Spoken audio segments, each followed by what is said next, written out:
Good day, my dear students. I am your math teacher, Sir Sai. So, let's discuss Module 8, the subsets of real numbers.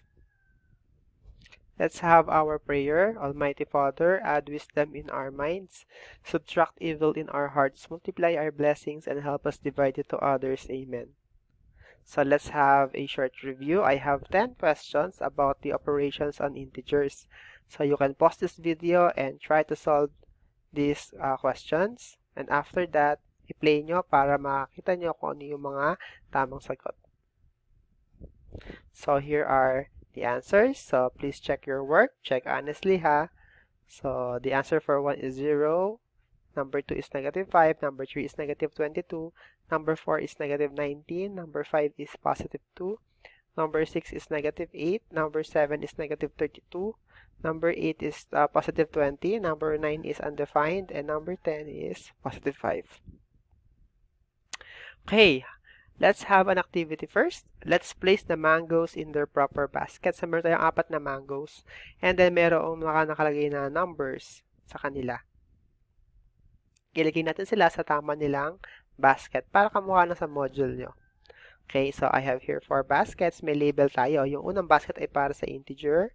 Pangalawa ay fraction.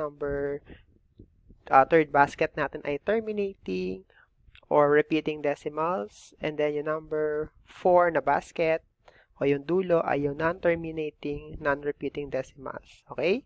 So, try nyo nga, sabihin nyo saan dapat nakalagay ang ating mga mangoes. Okay, so papakita ko sa inyo. So, yung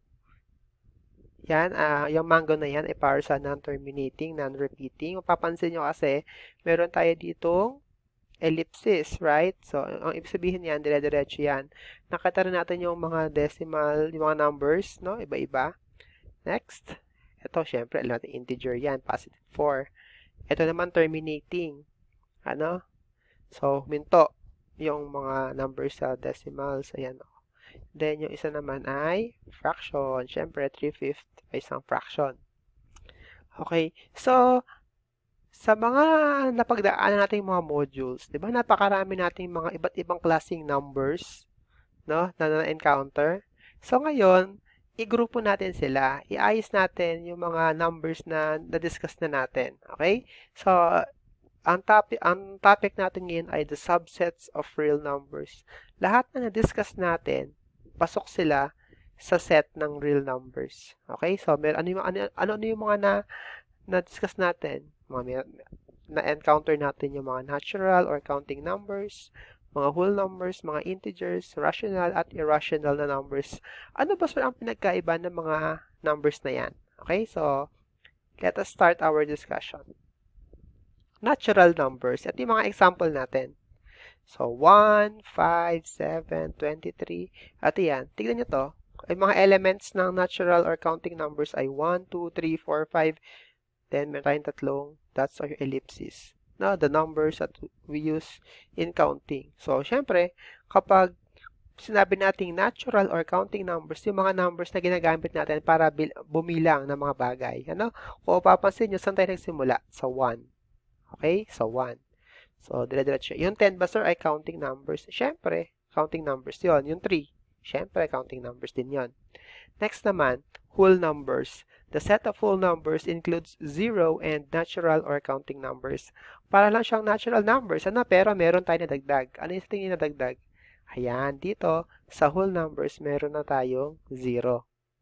Sir, yung 1 po ba ay whole number? Yes. Yung 1 po ba ay counting number? Yes din. Yung 0 po ba ay whole number? Yes. Yung 0 po ba ay natural or counting number? Siyempre, hindi. Diba, ang natural or counting number, magsisimula siya sa 1.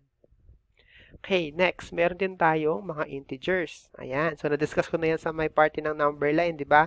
Ang integers, so, the set of integers is the result of the union of the set of whole numbers and the negative of counting numbers. So, sa integers, kasama na yung mga negative. Yan. So, ang 0 ay integer din yan. Ang positive 8, pati yung mga negative. Negative 4, negative 12, mga integers sila. Okay? Notice that the sets of natural and whole numbers are both subsets of the set of integers. Okay, next.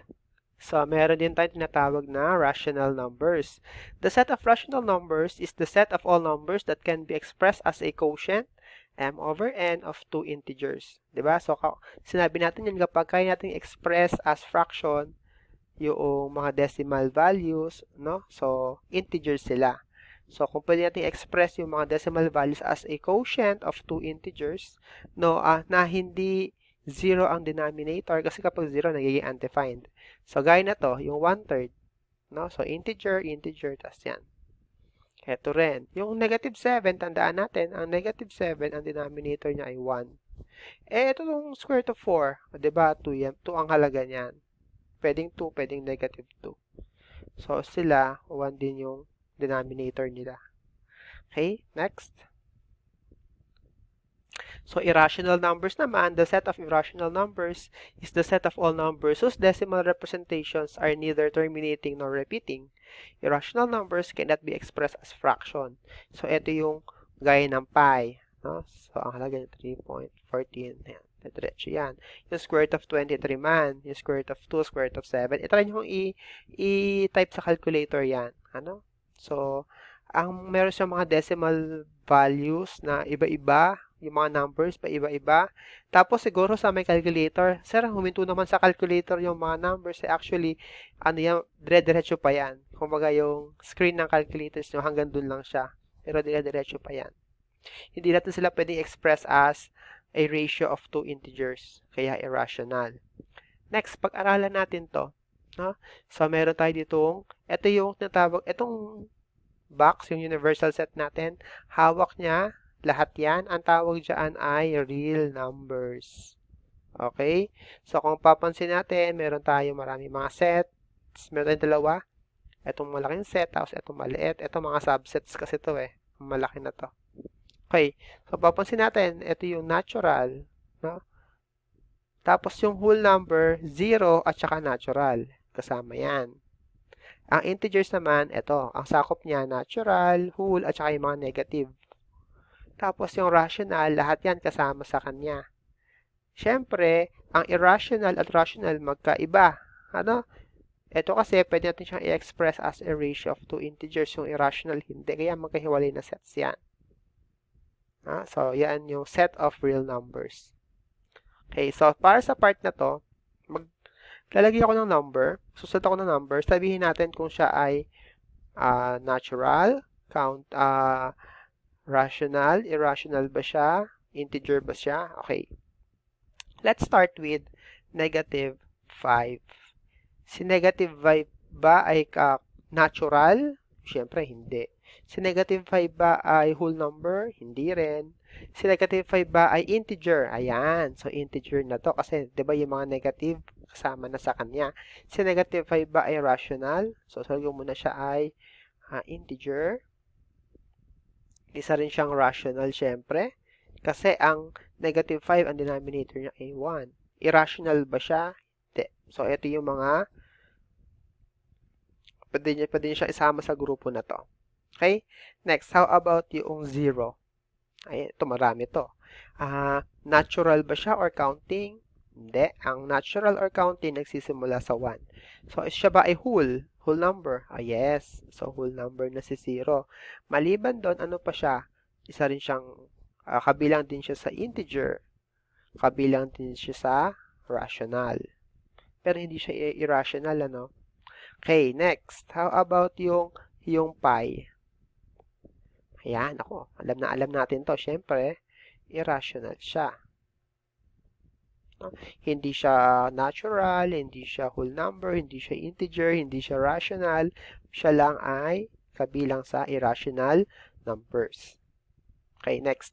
How about yung 18?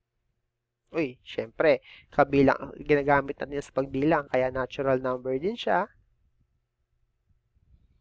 Isa rin siyang whole number, syempre. Isa rin siyang integer. At isa siyang rational. Irrational, sir? Hindi. Okay, so yan na yan. I hope alam sa puntong ito na parang sinamarize lang natin yung mga naging lessons natin. Ano? Actually, ito ay maliit, maiksing topic lang naman.